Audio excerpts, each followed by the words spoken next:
വെറും അഞ്ച് കാര്യങ്ങൾ ചെയ്യണ്ട, മനസ്സിൽ വെറുതെ ഒന്ന് ഓർത്താൽ മതി. അങ്ങനെ ഓർക്കുന്നത് കൊണ്ട് നിങ്ങൾക്ക് കിട്ടുന്ന എന്താണെന്നറിയോ? അള്ളാഹു നിങ്ങളെ സ്നേഹിക്കും. ആര് സ്നേഹിക്കും? അള്ളാഹു സ്നേഹിക്കും. മുത്തറസൂൽ സല്ലല്ലാഹു അലൈഹി വസല്ലം തങ്ങൾ നിങ്ങളിലേക്ക് നോക്കും. അള്ളാഹിൻ്റെ ഔലിയാക്കളുടെ കൽബിൽ നിങ്ങൾക്കൊരു സ്ഥാനം ഉണ്ടാവും. നാളെ ആഖിറത്തിൽ ചെല്ലുമ്പോൾ പടച്ചോൻ ഇങ്ങനെ അള്ളാഹിൻ്റെ ഔലിയാക്കളുടെ കൽബിലേക്ക് നോക്കുമ്പോൾ അവിടെ നമ്മളെ കണ്ടാൽ നമ്മൾ എത്രമേൽ സുരക്ഷിതരാണ്. അതുപോലെ നരകത്തിൽ നിന്ന് കാവൽ ലഭിക്കും. ദുനിയാവിൽ സമാധാനവും സന്തോഷവും അള്ളാഹു നിറച്ചങ്ങ് തരും. ഇത് നമ്മൾ കഷ്ടപ്പെടണ്ട. അഞ്ച് കാര്യങ്ങൾ മനസ്സിലൊന്ന് ഓർത്താൽ മതിയെന്നേ. നിങ്ങൾ തയ്യാറാണോ അതിന്? അള്ളാഹു തൗഫീക്ക് നൽകുമാറാകട്ടെ. 1000 രൂപ സമ്മാനമായി ലഭിക്കുന്ന ചോദ്യം വീഡിയോയിലുണ്ട്. മുഴുവനായി കാണുക, ഉത്തരം കമൻറ്റ് ചെയ്യുക, നാമുമായി ബന്ധപ്പെട്ട എല്ലാവരിലേക്കും ഷെയർ ചെയ്ത് കൊടുക്കുക. അള്ളാഹു റബ്ബുൽ ആലമീൻ അവൻ്റെ യഥാർത്ഥ മുത്തഖീങ്ങളിൽ നാം ഏവരെയും ഉൾപ്പെടുത്തി അനുഗ്രഹിക്കുമാറാകട്ടെ. അസ്സലാമു അലൈക്കും വറഹ്മത്തുള്ളാഹി വബറകാതുഹു. എന്തൊക്കെയുണ്ട് എല്ലാവരുടെയും വിശേഷം? സന്തോഷമല്ലേ? എവിടെ പുഞ്ചിരിച്ചുകൊണ്ടൊരു ഹംദ് പറഞ്ഞ് അൽഹംദുലില്ലാഹി റബ്ബിൽ ആലമീൻ. മാഷാ അല്ലാഹ്, ഈ ഒരു ഹംദിൻ്റെ ബറക്കത്തുകൊണ്ട് ഹൃദ്യമായൊരു പ്രഭാതവും അതിമനോഹരമായൊരു ദിവസവും സമ്മാനമായി തന്ന് കരുണക്കടലായ റബ്ബുൽ ആലമീൻ നമ്മെ അനുഗ്രഹിക്കുമാറാകട്ടെ. ഹംദ് വല്ലാത്തൊരു അത്ഭുതമാണല്ലേ. കഴിഞ്ഞ ദിവസം എനിക്ക് 2-3 കോളുകൾ വന്നു, മെസ്സേജുകൾ വന്നു. അതിൽ ഒരാൾ പറഞ്ഞത്, സതെ ഞാൻ പോസ്റ്റ്മോർട്ടം ഡിപ്രഷനിലൂടെ കടന്നു പോകുന്നൊരു സമയമായിരുന്നു. കാരണം എൻ്റെ ഗർഭകാലമൊക്കെ അല്പം സംഘർഷങ്ങളിലൂടെയായിരുന്നു. ഭർത്താവ് അടുത്തുണ്ടായിരുന്നില്ല. അമ്മായിയമ്മയുടെ ഭാഗത്തു നിന്ന് കുറേ പ്രയാസങ്ങളുണ്ടായിരുന്നു. എനിക്കാണെങ്കിൽ വീട്ടിൽ നോക്കാൻ ആരുമില്ല. അങ്ങനെയുള്ളൊരവസ്ഥയൊക്കെ ഉണ്ടായ സമയത്ത് ഞാൻ വല്ലാത്തൊരു പ്രയാസത്തിലൂടെ കടന്നുപോയി. അങ്ങനെയാണ് സ്വബാഹുൽ ഖൈർ എന്ന മജ്ലിസിനെ കുറിച്ച് കേട്ടത്. അങ്ങനെ ഓരോ ദിവസവും സ്വബാഹുൽ ഖൈറിൽ കയറി ഞാനിങ്ങനെ ഹംദ് പറയും, അൽഹംദുലില്ലാ പറയും. ഞാനതൊരു ബോധ്യത്തിൽ പറയാൻ തുടങ്ങിയതിന് ശേഷം എനിക്കിപ്പോൾ ഡിപ്രഷൻ ഒന്നും എന്നെ അലട്ടുന്നില്ല. ആര് എന്നെ ഒഴിവാക്കിയെന്നല്ല കേട്ടോ, ആരെന്നെ ഒഴിവാക്കിയാൽ പോലും എനിക്കിപ്പോൾ ടെൻഷനില്ല. കാരണം എൻ്റെ റബ്ബായ പടച്ചോൻ എന്നെ കൈവിടൂല എന്ന ബോധ്യത്തിലേക്ക് ഞാൻ എത്തിയപ്പോൾ ഞാനിപ്പോൾ ഭയങ്കര ഹാപ്പിയാണ് ഉസ്താദേ. എൻ്റെ ലൈഫ് ഇപ്പോൾ ഭയങ്കര ഹാപ്പിയാണ്. എൻ്റെ കുഞ്ഞിനോടൊപ്പം ഇരിക്കുമ്പോൾ എനിക്ക് ഭയങ്കര സന്തോഷമാണ്. വല്ലാത്തൊരു സന്തോഷം ഞാൻ എൻ്റെ ജീവിതത്തിൽ അനുഭവിക്കുന്നുണ്ട് എന്നാണ്. അതുപോലെ തന്നെ മറ്റൊരു സഹോദരി മെസ്സേജ് ചെയ്തത് അവരുടെ ചെറിയ കുട്ടി ഓട്ടിസം ബാധിച്ചൊരു കുട്ടിയാണ്. അള്ളാഹു ആ കുഞ്ഞുമോന് പരിപൂർണ്ണ ശിഫാഹ് നൽകി അനുഗ്രഹിക്കട്ടെ. സ്വബാഹുൽ ഖൈറിൽ ഹംദ് പറയാൻ തുടങ്ങിയപ്പോൾ അവരുടെയും ജീവിതത്തിൽ അവരനുഭവിച്ച മാറ്റങ്ങളെക്കുറിച്ചൊക്കെ പറഞ്ഞു. അങ്ങനെ ഒരുപാട് ആളുകൾ യാ റബ്ബന ഈ ഹംദിൻ്റെ ബറക്കത്ത് കൊണ്ട് ജീവിതത്തിൽ ഈ ദുനിയാവിലും നാളെ പരലോകത്തും സമാധാനം ആസ്വദിക്കാൻ നീ ഞങ്ങൾക്ക് തൗഫീക്ക് നൽകണേ റഹ്മാനെ. ഇന്ന് നമ്മൾ പഠിക്കുന്നത് 5 കാര്യങ്ങളാണ്. 5 കാര്യങ്ങൾ വല്ലാത്തൊരു ഇബാദത്താണ്. പക്ഷെ ഒന്നും ചെയ്യണ്ട. നിങ്ങൾ കഷ്ടപ്പെട്ട് ഒന്നും ചെയ്യണ്ട. നിങ്ങളിപ്പോൾ അടുക്കളയിൽ ജോലി ചെയ്യുമ്പോഴാകട്ടെ, അല്ലെങ്കിൽ നിങ്ങൾ വേറെ എന്തെങ്കിലും വർക്ക് ചെയ്യുമ്പോൾ, അല്ലെങ്കിൽ വെറുതെ ഇരിക്കുമ്പോൾ മനസ്സിൽ ഇങ്ങനെ 5 കാര്യങ്ങളൊന്നും ഓർത്താൽ അള്ളാഹ് നിങ്ങളെ അങ്ങ് സ്നേഹിക്കും. മുത്ത് റസൂലുള്ളാഹി സ്വല്ലല്ലാഹു അലൈഹി വസല്ലം തങ്ങൾ നിങ്ങളെ നോക്കും. പിന്നെയോ അള്ളാഹിൻ്റെ ഔലിയാക്കൾ നിങ്ങൾ ഇഷ്ടപ്പെടും. നിങ്ങളുടെ ജീവിതത്തിൽ സമാധാനവും സന്തോഷവും വന്നങ്ങ് നിറയും. അങ്ങനത്തെ 5 കാര്യങ്ങൾ. അതേതാണ് ഉസ്താദേ? ഞങ്ങൾക്കും പഠിക്കണമെന്ന് താല്പര്യമുണ്ടോ? അല്ലെങ്കിൽ വെറുതെ കേട്ടുപോകാനാണോ? താല്പര്യമുണ്ടോ? അള്ളാഹു പഠിക്കാൻ തൗഫീക്ക് ചെയ്യട്ടെ. ഇമാം ദൈലമി തങ്ങൾ ഉദ്ധരിക്കുന്ന ഹദീസിൻ്റെ ഒരു വിശദീകരണം എന്ന നിലക്കാണ് നമ്മളിത് പറയുന്നത്. ഒന്നാമത്തേത് ശരിക്കും ശ്രദ്ധിച്ച് മനസ്സിലാക്കണം കേട്ടോ. ഒന്നാമത്തേത് ദിക്റുൽ അംബിയാഇ മിനൽ ഇബാദ. അള്ളാഹുവിൻ്റെ അംബിയാക്കളെ സ്മരിക്കൽ, ഓർക്കൽ, അത് ആരാധനയിൽപ്പെട്ടതാണ്. അള്ളാഹിൻ്റെ അംബിയാക്കളെ ഓർക്കുക. ഹബീബ് റസൂലുള്ളാഹി സ്വല്ലല്ലാഹു അലൈഹി വസല്ലം തങ്ങളെങ്ങനെ ഓർക്കുക? മുത്തുനബി പറഞ്ഞില്ലേ, മക്കളെ നിങ്ങൾക്ക് പരീക്ഷണങ്ങൾ നേരിടുമ്പോൾ എന്നെക്കുറിച്ച് ഓർത്തോളൂ എന്ന്.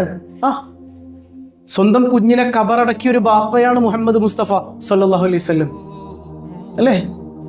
ഏറ്റവും പ്രിയപ്പെട്ട ഖദീജ ബീവി വിട പറഞ്ഞു പോയി. അതുപോലെ പിതർവിന് വിട പറഞ്ഞു പോയി. ആരുമില്ലാത്തതെന്നോണം നമ്മുടെ കാഴ്ചയിൽ ഒരു ഒറ്റപ്പെട്ട് നിന്ന സമയം ഉണ്ടായിരുന്നു എൻ്റെ ഹബീബ്. ആ ഒരു കൊല്ലത്തിന് ദുഃഖവർഷം എന്ന് പോലും പേര് വിളിച്ചതായി കാണാം. സ്വന്തം നാട്ടിൽ നിന്ന് ആട്ടിയോടിക്കപ്പെട്ടിട്ടുണ്ട് മുത്തുനബി സല്ലല്ലാഹു അലൈഹി വസല്ലം. അബൂ താലിബിൻ്റെ മലഞ്ചെരുവിൽ പച്ചിലയും വെള്ളവും മാത്രം കുടിച്ച് മാസങ്ങളോളം തൻ്റെ സ്വഹാബത്തിനോടൊപ്പം നിന്നിട്ടുണ്ട് സയ്യിദുനാ റസൂലുള്ളാഹി സ്വല്ലല്ലാഹു അലൈഹി വസല്ലം. പക്ഷെ എൻ്റെ മുത്തുനബി ടെൻഷൻ അടിച്ചോ? അവിടേക്ക് ആസ്വദിക്കരുത്. കാരണം ഇതെൻ്റെ റബ്ബിൻ്റെ ഔദാര്യമാണ്, റബ്ബിൻ്റെ പരീക്ഷണമാണ്. ആ പരീക്ഷണത്തിൽ വിജയിക്കുക എന്നുള്ളത് ഓരോ മുസൽമാൻ്റെയും കടമയാണ്. അപ്പോൾ നമ്മളിങ്ങനെ മുത്ത് റസൂൽ സല്ലല്ലാഹു അലൈഹി വസല്ലം തങ്ങളെ കുറിച്ച് ഇങ്ങനെ ചിന്തിക്കുമ്പോൾ നമുക്കൊരു ധൈര്യം, ഒന്നും പറയണ്ട, മനസ്സിലിങ്ങനെ ചിന്തിക്കുമ്പോൾ തന്നെ മനസ്സിലൊരു ധൈര്യം. ഞാൻ എന്ത് പ്രയാസം അനുഭവിച്ചിട്ടുള്ളത് അല്ലേ? ചിലർ ചോദിക്കും, ഞാൻ ഇങ്ങനെയൊക്കെ ഇബാദത്ത് ചെയ്ത് നിസ്കരിച്ചിട്ട് എൻ്റെ പ്രശ്നം മാറണില്ലല്ലോ എന്നാണ്. ലോകത്തെ ഏറ്റവും കൂടുതൽ ഇബാദത്ത് ചെയ്തിട്ടുള്ളതാരാ? അത് അള്ളാന്റെ ഹബീബാണ് സയ്യിദുനാ റസൂലുള്ളാഹി സ്വല്ലല്ലാഹി അലൈഹി വസല്ലം. ആ മുത്ത് റസൂലിന് പരീക്ഷണങ്ങൾ ഉണ്ടായി എന്ന് പറയുമ്പോൾ പിന്നെ നമ്മൾ എന്തിനാ ടെൻഷൻ അടിക്കണത്? നമ്മുടെ ഇബാദത്തൊക്കെ പിന്നെ എന്ത് അല്ലേ? അപ്പൊ പരീക്ഷണം എന്താണെന്ന് തിരിച്ചറിയാനുള്ളൊരു സംഗതി മുത്ത് റസൂലുള്ളാഹിന്റെ ജീവിതത്തിൽ നമുക്ക് കിട്ടും. മൂസാ നബിയെ കുറിച്ച് ഇങ്ങനെ ചിന്തിക്കിടക്കില്ലേ, ഫിർഔൻ തൻ്റെ പട്ടാളത്തോടൊപ്പം ഇങ്ങനെ മൂസാ നബിയും അതുപോലെ തന്നെ അനുചരന്മാരെയും പിന്തുടർന്ന് വരുന്നു. കടലിൻ്റെ ഭാഗത്തെത്തിയപ്പോൾ അപ്പുറത്തേക്ക് കടക്കാൻ പറ്റൂലല്ലോ, ഒറ്റപ്പെട്ടു പോയ നിമിഷം. ആ സമയത്ത് മൂസാ നബി പറയുന്നൊരു വാക്കുണ്ട്, എന്തിനാണ് ടെൻഷൻ അടിക്കണത്, എൻ്റെ കൂടെ അള്ള ഉണ്ട്. അള്ളയുണ്ട് നമ്മോടൊപ്പം. ഇന്ന മഈ റബ്ബി, എന്നോടൊപ്പം എൻ്റെ റബ്ബുണ്ടെങ്കിൽ ഞാൻ ഭയപ്പെടൂല. ആ വടിയെടുത്തൊരു അടി കൊടുത്തപ്പോൾ ചെങ്കടൽ മാറി, രണ്ടായിട്ടങ്ങ് മാറി. കടക്കണിയിൽ പെട്ട് നിൽക്കുമ്പോൾ ടെൻഷൻ അടിച്ചിരിക്കുമ്പോൾ എന്തിനാ ടെൻഷൻ? മൂസാ നബിയെ കടലിൽ പിളർത്തിക്കൊണ്ടുപോകാനാണ് റബ്ബുൽ ആലമീനായ തമ്പുരാൻ. അവിടെ നിന്നൊരു ധൈര്യം കിട്ടും, മനസ്സിന് സമാധാനം കിട്ടും. ആഴക്കടലിൽ മത്സ്യത്തിന്റെ വയറ്റിനകത്ത് പോയിട്ടുണ്ട് നബിയുല്ലാഹി യൂനുസ് അലൈഹി സ്വലാത്തു വസ്സലാം. അവിടെ നിന്ന് കൈ പിടിച്ചെടുത്തവനാണ് റബ്ബുൽ ആലമീനായ തമ്പുരാൻ.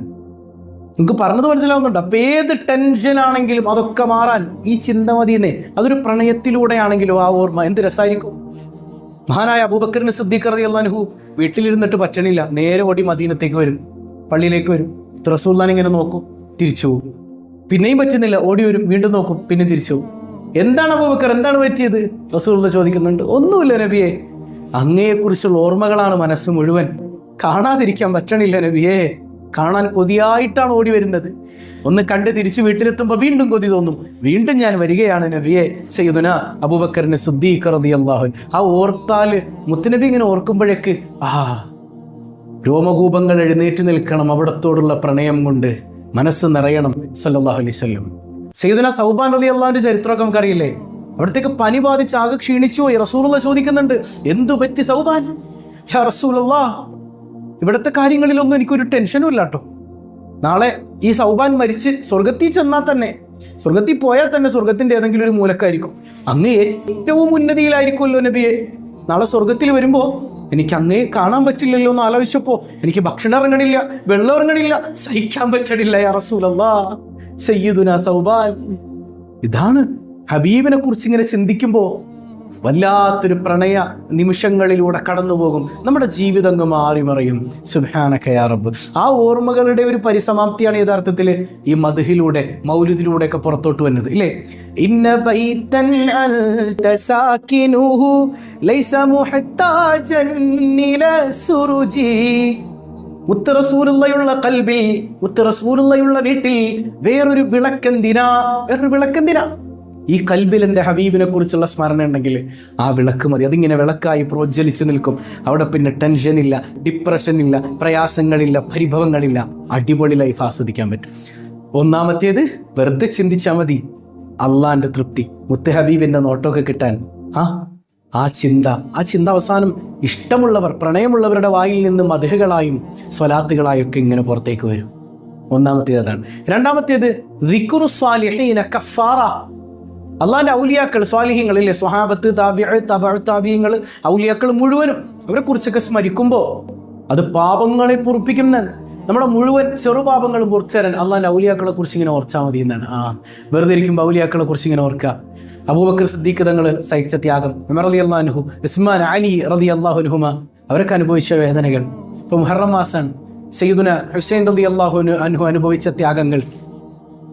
അവിടുത്തെ തലയിങ്ങനെ അറുത്തു മാറ്റിയിട്ട് കുന്തത്തിൽ കുത്തി നിർത്തിയ യസീദിന്റെ അനുയായികൾ ഇല്ലേ, അതൊക്കെ ഇങ്ങനെ ഓർക്കുക. അവരൊക്കെ ഇസ്ലാമിന് വേണ്ടി സഹിച്ച ത്യാഗം എത്രയാ. സയ്യിദി അബ്ദുൽ ഖാദിർ ജീലാനി ഖദ്ദസല്ലാഹു സിർറഹുൽ അസീസ്, ആ മഹത്തുക്കളൊക്കെ അള്ളാന്റെ വഴിയിലേക്ക് ഇങ്ങനെ നടന്നു. നമുക്കതുപോലെ നടക്കാൻ പറ്റണം. അപ്പം നമ്മുടെ മനസ്സിൽ അവരെക്കുറിച്ചൊക്കെ ഇങ്ങനെ അവരുടെ ചരിത്രങ്ങൾ ഇങ്ങനെ മനസ്സിലേക്ക് വരാം അല്ലേ. ആ ചിന്തയുടെ പര്യവസാനാണ് മദ്ഹും മാലയായിട്ടൊക്കെ പുറത്തേക്ക് വരാം. അല്ലാ തീരെ പേരും തുതിയും സ്വലവാത്തും അതിനാൽ തുടങ്ങുവാൻ അരുൾ ചെയ്തേ വേദാംബർ. ആലം ഉടയവൻ ഏകല്ലരുളാലേ ആയേ മുഹമ്മദ വർഗീളാണോവർ. ജീലാനി തങ്ങളുടെ മദ്ഹൊക്കെ ഇങ്ങനെ പുറത്തേക്ക് വരും ഇല്ലേ. മനസ്സിലാവുന്നുണ്ട് ഞാൻ പറഞ്ഞത്? അതുപോലെ തന്നെ എൻ്റെ പ്രിയപ്പെട്ട സഹോദരിമാരെ, നഫീസുമ്മാനെ കുറിച്ച് ചിന്തിക്കുക, റാബിയത്തുൽ അദവിയ്യ റളിയല്ലാഹു അൻഹയെ കുറിച്ചൊക്കെ ചിന്തിക്കുക. നല്ല രോഗം, എനിക്കെപ്പോഴും രോഗമാണ് എന്ന് പറയുന്ന ഉമ്മമാരോട് പറയട്ടെ, മഹദിയായ സയ്യിദത്തുന റാബിയത്തുൽ അദവിയ്യ റളിയല്ലാഹു അൻഹയ്ക്ക് രോഗം വന്നു.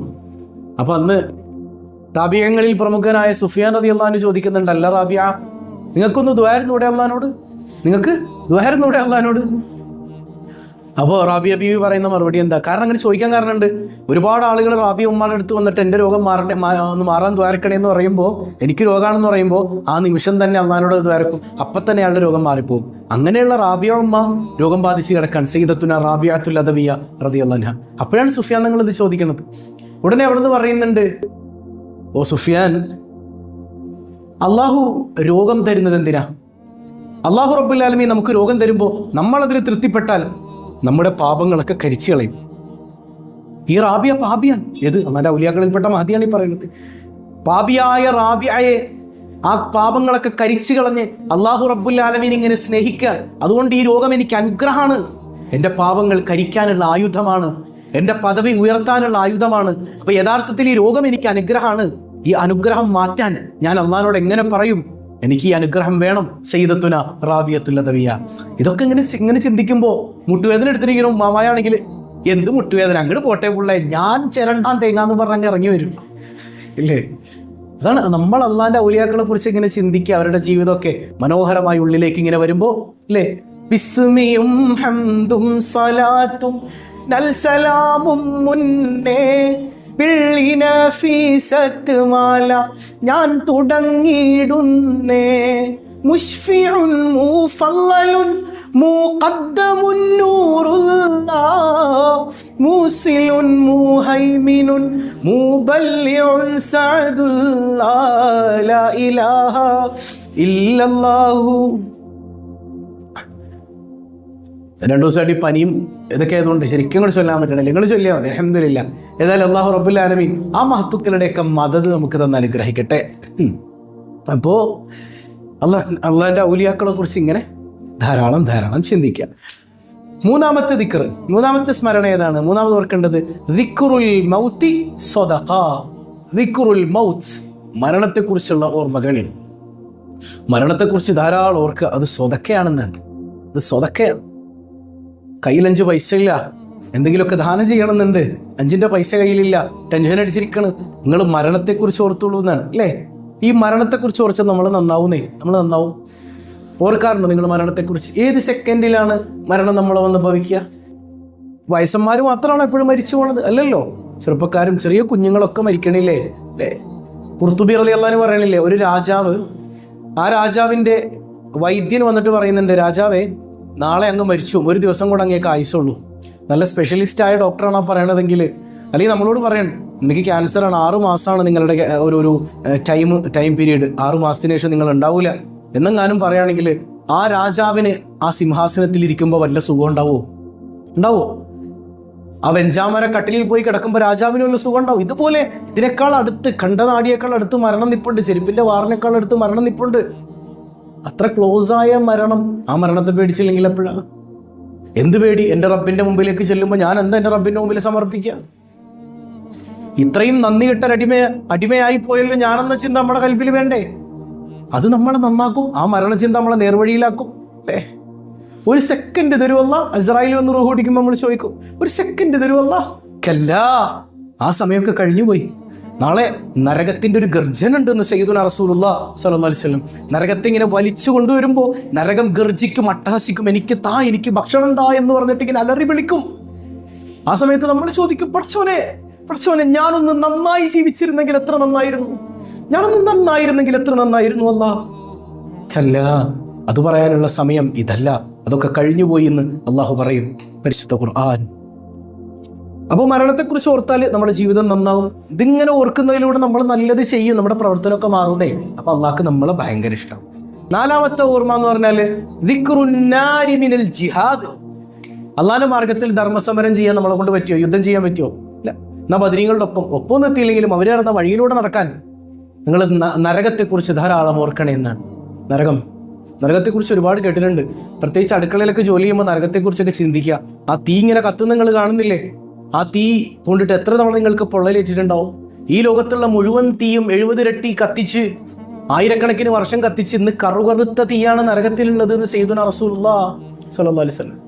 നമ്മുടെ അടുപ്പിലെ തീ അതിൻ്റെ 70 ഇരട്ടി എന്നല്ല, ഈ ലോകത്തുള്ള മുഴുവൻ തീ എല്ലാം കൂട്ടി എത്ര ചൂടുണ്ടാവും? അതിൻ്റെ 70 ഇരട്ടി എന്നാണ്. അതിൽ സൂര്യൻ പെടുന്നുണ്ട് അല്ലേ, മറ്റ് കത്തിയെരിയുന്ന ഒരുപാട് ഗ്രഹങ്ങൾ പെടുന്നുണ്ട്, നക്ഷത്രങ്ങൾ പെടുന്നുണ്ട്, അതിൻ്റെയൊക്കെ ചൂട്. വോൾക്കാനോസ്, അഗ്നിപർവ്വതങ്ങൾ പൊട്ടിത്തെറിക്കുമ്പോൾ അതിൽ നിന്നൊഴുകുന്ന ലാവകൾ, തിളച്ചു മറിയുന്ന ലാവകൾ കണ്ടിട്ടില്ലേ, അത് പെടുന്നുണ്ട്. അങ്ങനെ ലോകത്തുള്ള മുഴുവൻ ചൂടിൻ്റെയും 70 ഇരട്ടി. അങ്ങനെയുള്ള 70 ഇരട്ടിയെ ആയിരക്കണക്കിന് കൊല്ലങ്ങൾ കത്തിച്ച് അത് ചുവപ്പായി, വെളുപ്പായി, പല നിറത്തിലായി, അവസാനം കറുത്ത നിറമാണ്. ഇന്ന് കറുപ്പിന്റെ തറവാടാണ് നരകമെന്ന് ഷഫീഉനാ വസയ്യിദുനാ റസൂലുള്ളാഹി സ്വല്ലല്ലാഹു അലൈഹി. അല്ലാഹു കാത്തുരക്ഷിക്കട്ടെ. ആ നരകത്തെക്കുറിച്ച് ഇങ്ങനെ ഓർക്കുമ്പോൾ അള്ളാഹിന്റെ മാർഗത്തിൽ ജിഹാദ് ചെയ്ത പ്രതിഫലം നമുക്കുണ്ട് എന്നാണ്. പിന്നെ ഏറ്റവും വലിയ നരകം എന്താ നിങ്ങൾക്കറിയോ? ഏറ്റവും വലിയ നരകം, ഈ ദുനിയാവിലേക്ക് അള്ളാഹ് നമ്മളെ പടച്ചു വിട്ടത് എന്തിനാ? അവനെ അറിയാനാണ്. ഈ ദുനിയാവിൽ ഇത്രയും കൊല്ലം ജീവിച്ചിട്ടും അള്ളാഹിനെ അറിയാൻ പറ്റാതെ പോകലാണ് ഏറ്റവും വലിയ നരകം. ഏറ്റവും വലിയ നരകം അതാ. ഈ ദുനിയാവിൽ ടെൻഷനാണ്, പ്രശ്നമാണ്, ഡിപ്രഷനാണ്, മറ്റതാണ് മറിച്ചതാണെന്നൊക്കെ നമ്മൾ പറയുന്നതിൻ്റെ കാരണം എന്താ? നമ്മൾ അള്ളാഹിനെ അറിഞ്ഞിട്ടില്ല, അള്ളാഹിനെ ആസ്വദിച്ചിട്ടില്ല, അള്ളാഹിനെ ആസ്വദിക്കാൻ നമുക്ക് പറ്റിയിട്ടില്ല. പ്രശ്നങ്ങളും പ്രയാസങ്ങളും ഉണ്ടാകുമ്പോൾ ഞാൻ എന്തോരം എന്തുവായിരുന്നിട്ടും അള്ളാഹ് തന്നില്ല എന്ന് പറയൂല അള്ളാഹിനെ അറിഞ്ഞിരുന്നെങ്കിൽ. അതാണ് ഏറ്റവും വലിയ നരകം. ഒരാൾ ഡെയിലി ദ്വാരക്കുന്നുണ്ട്, ഞാൻ എന്തോരം സ്വഭാവത്തിൽ പങ്കെടുത്തു, എന്നിട്ട് പടച്ചവൻ എൻ്റെ ആഗ്രഹം സാധിച്ചു തന്നില്ല. അവൾ നരകത്തിലാണ്.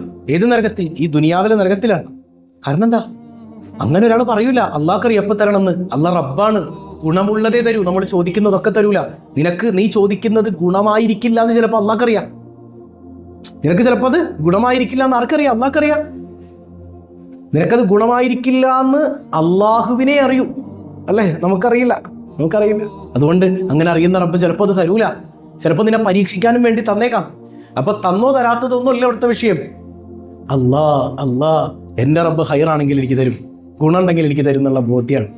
അള്ളാനെ അറിയാത്ത ജീവിതം അത് നരകമാണ്. ഈ ദുനിയാവിലെ തന്നെ നരകം. അങ്ങനെ നരകത്തിൽ ഇങ്ങനെ കാലാകാലം ജീവിച്ച ആഖിറത്തിൽ നരകം ഉറപ്പന്നല്ലേ. ദുനിയാവിലെ സ്വർഗം എന്താ? കൽബിൽ അള്ളാനെ കിട്ടല്ല, കോടീശ്വരനാവരൊന്നുമല്ല. ഇനി കോടികൾ കയ്യിലുണ്ടെങ്കിലും 5 പൈസ കയ്യിലില്ലെങ്കിലും അതൊന്നും ഈ കൽബിലേക്ക് കയറൂല. കൽബിൽ ആര് മാത്രം? അള്ളാഹ് മാത്രം. അപ്പോൾ കൽബിൽ നരകത്തെക്കുറിച്ച് ഇങ്ങനെ ചിന്തിക്കുക, അള്ളയില്ലാത്ത എൻ്റെ ജീവിതത്തെക്കുറിച്ച് ഇങ്ങനെ ചിന്തിക്കുക. അത് നമുക്ക് നല്ല വഴി ഒരുക്കി തരും, അള്ളാഹുവിലേക്ക് നമ്മൾ അടുപ്പിക്കും. ഇനി 5ാമത്തെ കാര്യം എന്താ? ദിക്റുൽ ഖബർ. ഖബറിനെ കുറിച്ചുള്ള ചിന്തയാണ്. ഇടയ്ക്ക് ഇങ്ങനെ ഖബറിനെ കുറിച്ചൊക്കെ ചിന്തിക്കാം അല്ലേ. ഖബറെന്നു കേട്ടാൽ തൽക്ഷണം ഞെട്ടേണ്ടതാ, നമ്മളൊരുപാട് കേട്ടിട്ടുണ്ട്. എന്നാൽ ഖബർ കണ്ട ചിരിക്കുന്നവരാണ് അള്ളാൻ്റെ യഥാർത്ഥ മഹാന്മാർ. കരയും ചിരിക്കും, എല്ലാത്തിനും വെവ്വേറെ അർത്ഥങ്ങളായിരിക്കും കേട്ടോ. എന്നാൽ ഖബറിന്റെ ഉള്ളിൽ കിടന്ന് ചിരിക്കാനുള്ളവരാണല്ലോ എൻ്റെ ഔലിയാക്കൾ. അവരെ സ്നേഹിച്ചവർ, അവരുടെ പിന്നാലെ നടക്കാൻ നമുക്ക് കഴിയണം. യുഖർരിബുക്കും ഇലൽ ജന്ന. ഖബറിനെ കുറിച്ചുള്ള ഓർമ്മകൾ നിങ്ങളെ സ്വർഗത്തിലേക്ക് അടുപ്പിക്കും. അപ്പോൾ സ്വർഗം നിങ്ങളെ കൊതിക്കും. അതായത് നരകത്തെക്കുറിച്ച് നമ്മളിങ്ങനെ ചിന്തിച്ച് നരകം വേണ്ട അല്ല, നരകം തരല്ലേ അല്ല എന്ന് പറയുമ്പോൾ നരകം തന്നെ പറയും, പടച്ചോനെ ഇയാൾ എനിക്ക് വേണ്ട കേട്ടോ. എന്നാൽ സ്വർഗത്തെക്കുറിച്ച് ഇങ്ങനെ ആഗ്രഹിക്കുമ്പോൾ, സ്വർഗം കൊതിക്കുമ്പോൾ ആ സ്വർഗം അള്ളാഹിനോട് പറയും, പടച്ചോനെ ഇവൻ എനിക്ക് തരണേന്നാണ്. മനസ്സിലാവുന്നുണ്ടോ? അപ്പൊ ഈ ഖബറിനെ കുറിച്ചുള്ള ചിന്ത, ആ ചിന്ത നിങ്ങളെ സ്വർഗത്തിലേക്ക് അടുപ്പിക്കും. അവ്വലു മൻസിലിൻ മിൻ മനാസിലിൽ ആഖിറ. ആഖിറത്തിലേക്കുള്ള വീടുകളിൽ ആദ്യത്തെ വീടാണ് ഏത്? ഖബർ എന്ന് പറയുന്നത്. ആ വീട് റെഡിയായി കഴിഞ്ഞാൽ ബാക്കിയൊക്കെ റെഡിയായി. ആ വീട്ടിൽ തോറ്റുപോയി കഴിഞ്ഞാൽ ബാക്കിയൊക്കെ നമ്മൾ തോറ്റു. അപ്പൊ ഖബറിന്റെ അവസ്ഥ, അള്ളാഹിന്റെ ഔലിയാക്കളൊക്കെ ചിരിച്ചു എന്നാണ്. നമ്മൾ പേടിക്കണം. എന്തായിരിക്കും അവസ്ഥ? ഞാൻ അള്ളാഹ്ക്ക് വേണ്ടി എന്ത് ചെയ്തു? ചിലപ്പോൾ സൂക്ഷ്മജ്ഞാനികളായ ഔലിയാക്കളൊക്കെ അള്ളാഹ്ക്ക് ഞാൻ എന്താ ചെയ്തത്? ഒന്നും ചെയ്തില്ലല്ലോ. അവരത്രമാത്രം അമലുകൾ ചെയ്തിട്ടുണ്ടാവും. എന്നാൽ അവരുടെ മനസ്സിൽ വിനയം കൊണ്ട് അവർ കരയും. ഇപ്പൊ സയ്യിദുന ഉസ്മാൻ ബിൻ അഫ്ഫാൻ റളിയല്ലാഹുവിനെ കുറിച്ച് മുത്തനബി പറഞ്ഞ എന്താ? ഉസ്മാൻ ഫിൽ ജന്ന. ഉസ്മാൻ സ്വർഗത്തിലാണ്. ആ ഉസ്മാൻ റളിയല്ലാഹു ഖബർ കണ്ട ഇങ്ങനെ കരയും. അപ്പോൾ ആളുകൾ ചോദിക്കും, എന്തെങ്ങനെ കരയുന്നത്? നരകം പറയുമ്പോൾ ഒന്നും നിങ്ങൾ ഇങ്ങനെ കരയണം കണ്ടിട്ടില്ലല്ലോ. ഖബർ കാണുമ്പോൾ കരയുന്നത് എന്താ? ഇത് ആഖിറത്തിലെ ആദ്യത്തെ വീടാണ്. ഇവിടെ റെഡിയായാലേ ബാക്കിയൊക്കെ റെഡിയാവുള്ളൂ. ഞാനൊന്നും ചെയ്തിട്ടില്ലല്ലോ എന്നാണ് ആര്? സയ്യിദുനാ ഉസ്മാൻ റളിയല്ലാഹു. വിനയവിധേയരായിരുന്നു അള്ളാന്റെ ഔലിയാക്കൾ. മനസ്സിലാവുന്നു? അപ്പോൾ ഖബറിനെ കുറിച്ചുള്ള ചിന്ത, നമുക്ക് മരണ വീട്ടിൽ പോയാലും ഖബറിനെ കുറിച്ച് ചിന്തയില്ല. അവിടെ പോയി സ്വർണത്തിന്റെ വില ചോദിക്കുന്ന ആളുകളുണ്ട്. അവിടെ ഇരുന്ന് വെറുതെ കഥ പറയുന്ന ആളുകൾ. ഒരു യാസീൻ ഓതാൻ പറഞ്ഞാൽ ഇങ്ങനെ നോക്കിക്കണ കുറേ ആൾക്കാരുണ്ട്. വിദ്യാർത്ഥിക്കാർ, അള്ളാഹു അവരുടെ ഷെറിൽ നിന്ന് കാക്കട്ടെ. ഒരു മകൻ പുത്തനവാദി ആയിപ്പോയി കഴിഞ്ഞാൽ മാതാപിതാക്കളെ നമ്മൾ പെട്ടുട്ടോ. ഈ മക്കള് ഒരു യാസീൻ പോലും നമുക്ക് വേണ്ടിയിട്ട് ഓതൂല. പിന്നെ എന്തിനാ മക്കൾ നമ്മൾ വളർത്തുന്നത്? അതുകൊണ്ട് അഹ്ലുസുന്ന വൽ ജമാഅ എന്താണെന്ന് നമ്മളൊക്കെ പേരുകൊണ്ട് ഞങ്ങൾ സുന്നിയ എന്ന് പറയല്ലാതെ നമ്മുടെ ആദർശം എന്താണെന്ന് നമുക്കറിയാൻ പാടില്ല. ഓരോ വിഷയങ്ങളും ശരിക്കും പഠിച്ച് തറാക്കി വെക്കണം. ഞങ്ങളെ മക്കളെ പഠിപ്പിച്ചു കൊടുക്കണം. അള്ളാഹു നമുക്കതിന് തൗഫീക്ക് നൽകട്ടെ. അപ്പോൾ ഖബറിനെ കുറിച്ച് ഓർത്താൽ അത് നമ്മളെ സ്വർഗത്തിലേക്ക് അടുപ്പിക്കും. അപ്പോൾ 5 കാര്യങ്ങൾ, ഈ പറഞ്ഞ 5 കാര്യങ്ങൾ ഡെയിലി ഒന്ന് സ്മരിച്ചാൽ തന്നെ അള്ളാഹു നിങ്ങളെ അങ്ങ് ഇഷ്ടപ്പെടും. മുത്ത് റസൂലുള്ള നിങ്ങളെ സ്നേഹിക്കും. അള്ളാഹിൻ്റെ ഔലിയാക്കളുടെ കൽബിൽ നിങ്ങളുണ്ടാവും. അപ്പോൾ ഈ പരിശുദ്ധമായ മുഹറം മാസത്തിൽ ഈ ഒരു കൊല്ലം അങ്ങ് മനോഹരമാകട്ടെ. ഡെയിലി ഈ 5 കാര്യങ്ങളൊന്ന് ഓർത്ത് ലൈഫ് ഒന്ന് അടിപൊളിയാക്കണം. എല്ലാവരും ചെയ്യൂലേ? അള്ളാഹു തൗഫീക്ക് നൽകുമാറാകട്ടെ. അങ്ങനെ ഒരു പോസിറ്റീവ് വൈബുള്ള ഒരു കൊല്ലം ഉണ്ടാക്കിയെടുക്കണം. അള്ളാഹു തൗഫീക്ക് നൽകട്ടെ. 1000 രൂപ സമ്മാനത്തിനുള്ള ഇന്നത്തെ ചോദ്യം സിമ്പിളാണ്. നമ്മൾ രക്ഷയുടെ ദിക്ർ പരിശുദ്ധമായ മുഹറം മാസത്തിൽ ചൊല്ലുന്നുണ്ട്. വൈകുന്നേരം മജ്‌ലിസ് ഉണ്ട് കേട്ടോ. ഈ മുഹറം മുഴുവൻ രക്ഷയുടെ മാസമാണ്. എല്ലാവരും മുടങ്ങാതെ പങ്കെടുക്കണേ. ഡെയിലി നമ്മൾ ഒറ്റയ്ക്കിരുന്നൊന്നും ദിക്ർ ചൊല്ലൂലാന്നേ. നമ്മൾ ഒരുമിച്ചിരുന്ന് ചൊല്ലുമ്പോൾ പ്രത്യേകം അള്ളാൻ്റെ ഒരു നോട്ടം ഉണ്ടാവും. അതുപോലെ തന്നെ മലക്കുകളുടെ സാന്നിധ്യം ഉണ്ടാവും. ഔലിയാക്കളുടെ നെതറ ഉണ്ടാവും. ഒരുമിച്ചിരുന്ന് നമ്മൾ ചൊല്ലുമ്പോൾ അക്കൂട്ടത്തിൽ ഒരാളെങ്കിലും അള്ളാഹുവിനോട് അടുത്തൊരു അടിമ ഉണ്ടാവുമല്ലോ. ആ അടിമയുടെ ആമീനിന് എന്തായാലും അള്ളാഹു ഉത്തരം തരൂലേ? നമ്മളൊക്കെ അതിൽ പെടൂലേ? അള്ളാഹു തൗഫീക്ക് നൽകട്ടെ. അപ്പോൾ 7:15 കൃത്യം പങ്കെടുക്കണം. അപ്പോൾ ഇന്നത്തെ ചോദ്യം, യൂനുസ് നബി അലൈഹി സ്വലാത്തു വസ്സലാം മത്സ്യത്തിൻ്റെ വയറ്റിൽ നിന്ന് രക്ഷപ്പെട്ടു എന്നൊക്കെ നമ്മൾ പറഞ്ഞൊക്കെ പഠിച്ചു. യൂനുസ് നബി അലൈഹി സ്വലാമിനെ അള്ളാഹ് നിയോഗിച്ച രാജ്യം ഏതാണ്? ആ നാടിൻ്റെ പേരെന്താണ്? രാജ്യമല്ല, നാടിൻ്റെ പേരെന്താണ്? കമൻറ്റ് ചെയ്യുക. അള്ളാഹു ബറക്കത്ത് ചെയ്യട്ടെ. പതിവായി ചൊല്ലുന്ന ദിക്ർ സുബ്ഹാനല്ലാഹി വബിഹംദിഹി അദദ ഖൽഖിഹി വറിളാ നഫ്സിഹി വസിനത അർശിഹി വമിദാദ കലിമാതിഹി. സുബ്ഹാനല്ലാഹി വബിഹംദിഹി അദദ ഖൽഖിഹി വറിളാ നഫ്സിഹി വസിനത അർശിഹി വമിദാദ കലിമാതിഹി. സുബ്ഹാനല്ലാഹി വബിഹംദിഹി അദദ ഖൽഖിഹി വറിളാ നഫ്സിഹി وزنة عرشه ومداد كلماته. الحمد لله رب العالمين. اللهم صل على سيدنا محمد وعلى آل سيدنا محمد. അർഹമുർറാഹിമായ കരുണക്കടലായ റബ്ബേ, ഈ സദസ്സ് നീ സ്വീകരിക്കണേ അല്ലാ. ഞങ്ങൾ പറഞ്ഞതും കേട്ടതും സ്വാലിഹായ അമലായി നീ കബൂൽ ചെയ്യണേ റഹ്മാനെ. ഞങ്ങളുടെ പാപങ്ങളെല്ലാം പുറത്തു തരണേ അല്ലാ. നിന്നെക്കുറിച്ച്, നിന്റെ ഹബീബിനെക്കുറിച്ച്, നിന്റെ അമ്പിയാക്കളെക്കുറിച്ച്, ഔലിയാക്കളെക്കുറിച്ച് ചിന്തിക്കാൻ, ജീവിതം മെച്ചപ്പെടുത്താൻ, അതിലൂടെ ഹംദ് പറയാൻ ഞങ്ങൾക്ക് തൗഫീക്ക് നൽകണേ അല്ലാ. ഈ ഹംദിലൂടെ ജീവിതം മാറി മറിഞ്ഞ ഒരുപാട് ആളുകൾ, അതുപോലെ ഞങ്ങൾക്കും നീ തൗഫീക്ക് നൽകണേ റഹ്മാനെ. കരുണക്കടലായ റബ്ബേ, ഞങ്ങളുടെ സന്താനങ്ങളെ സ്വാലിഹീങ്ങളാക്കണേ അല്ലാ. മക്കളില്ലാത്തവരുടെ കണ്ണുനീരൊപ്പണേ അല്ലാ. ഗർഭിണികൾക്ക് സുഖപ്രസവം നൽകണേ അല്ലാ. ഒരുപാട് അസുഖബാധിതരുണ്ട്, പരിപൂർണ ശിഫ നൽകണേ അല്ലാ. മാരക രോഗങ്ങളിൽ നിന്ന് കാവലേകണേ അല്ലാ. സിഹറുകൾ, കണ്ണേറുകൾ ബാത്തുലാക്കണേ അല്ലാ. ഞങ്ങളിൽ നിന്ന് മരണപ്പെട്ട മാതാപിതാക്കൾ, ബന്ധുമിത്രാദികൾ എല്ലാവർക്കും മഗ്ഫിറത്ത് നൽകണേ അല്ലാ. പടച്ചോനെ, എപ്പോഴാണ് ഞങ്ങൾ മരിക്കുന്നതെന്നറിയില്ല. ഈമാൻ സലാമത്താക്കണേ അല്ലാ. ഞങ്ങളെയും ഞങ്ങളിൽ നിന്ന് വിട പറഞ്ഞവരെയും അഷ്റഫുൽ വറ റസൂലുള്ളാഹി സ്വല്ലല്ലാഹു അലൈഹി വസല്ലം തങ്ങളോടൊപ്പം നിന്റെ കാരുണ്യത്തിൽ നീ ഒരുമിപ്പിക്കണേ അല്ലാ. ബിഹഖി സ്വല്ലല്ലാഹു അലാ മുഹമ്മദ് സ്വല്ലല്ലാഹു അലൈഹി വസല്ലം. സ്വല്ലല്ലാഹു അലാ മുഹമ്മദ് സ്വല്ലല്ലാഹു അലൈഹി വസല്ലം. അല്ലാഹുമ്മ സ്വല്ലി അലാ മുഹമ്മദ് യാ റബ്ബി സ്വല്ലി അലൈഹി വസല്ലം. വസ്സലാമു അലൈക്കും വറഹ്മത്തുള്ളാഹി വബറകാതുഹു.